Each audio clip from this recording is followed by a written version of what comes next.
Minsan sa buhay, darating ka sa puntong pakiramdam mo wala nang natitira, walang pag-asa, walang lakas, at wala nang dahilan para magpatuloy. Para bang bawat araw ay isang laban na hindi mo na kayang ipanalo? Paano kung sa murang edad, maranasan mo ang gutom, karahasan, at matinding sakit? Paano kung sa edad na 13, gusto mo nang sumuko? Ngunit paano kung sa gitna ng dilim, may Diyos na may plano pala para sa iyo? Isang plano na hindi mo pa nakikita, pero unti-unting hubog sa buhay mo.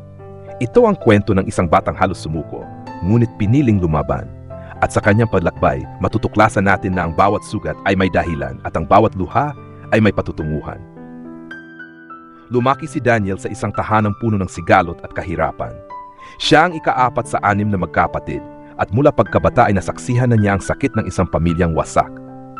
Ang kanyang ama ay nalululong sa alak at madalas manakit, habang ang kanyang ina naman ay umaalis at iniiwan silang magkakapatid na walang gabay.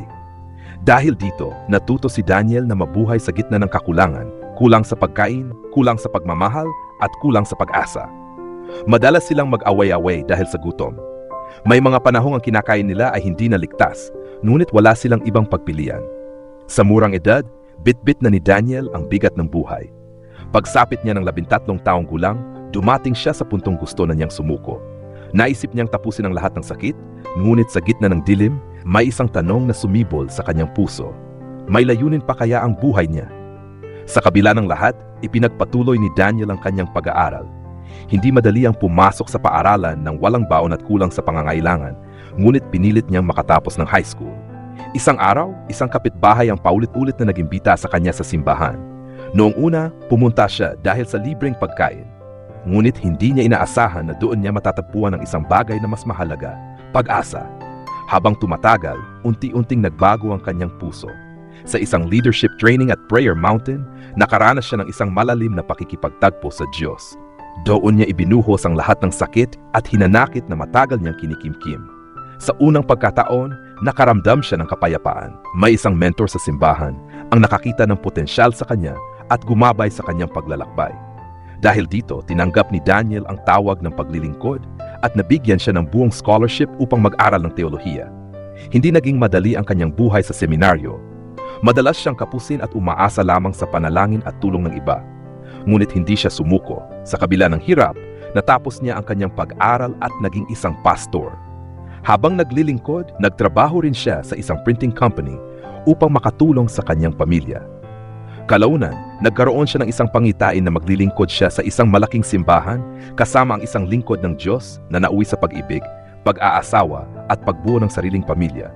Ngunit hindi doon nagtapos ang kanyang mga pagsubok. Isang araw, nalaman niyang siya ay may lupus, isang sakit na unti-unting nagpapahina sa kanyang katawan. Naranasan niyang hindi makalakad at umasa sa wheelchair sa loob ng ilang buwan. Sa kabila ng matinding sakit, hindi niya binitiwan ang kanyang pananampalataya. Sa halip, lalo pa siyang kumapit sa Diyos at nagpatuloy sa paglilingkod. Pagkatapos ng panahong iyon, tila may panibagong direksyon na ipinakita sa kanya. Nakita niya sa isang pangitain ang kanyang sarili na naglilingkod sa isang komunidad sa Lanao del Sur. Nang dumating ang digmaan sa Marawi, ang kanilang simbahan ay naging kanlungan ng mga evacuee. Doon niya nakita ang matinding pangangailangan sa serbisyong medikal. Mga taong sugatan, may sakit, ngunit walang sapat na tulong.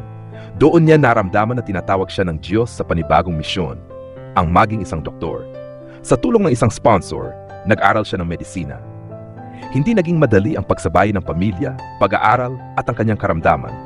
Madalas siyang mapagod at makaranas ng matinding sakit, ngunit patuloy siyang lumaban. Noong ika-4 na taon niya sa medical school, nalaman niyang magkakaanak muli sila. Naging mahirap ang sitwasyon, ngunit hindi siya nag-iisa. Nariyan ang kanyang asawa na sumusuporta sa kanya sa bawat hakbang. Sa kabila ng lahat, nagtagumpay si Pastor Daniel. Nakatapos siya ng medisina at ngayon ay nagsilbi bilang isang intern sa isang pribadong ospital. Para sa kanya, ang lahat ng kanyang narating ay hindi dahil sa sariling kakayahan, kundi dahil sa pagsunod sa kalooban ng Diyos. Ang kanyang pamilya, na dati puno ng sakit at pagkakawatak-watak, ay ngayon ay nagkakaisa na sa pananampalataya. Sa bawat yugto ng kanyang buhay, napatunayan ni Pastor Daniel na ang pinakamadilim na karanasan ay maaring maging daan sa pinakamaliwanag na layunin.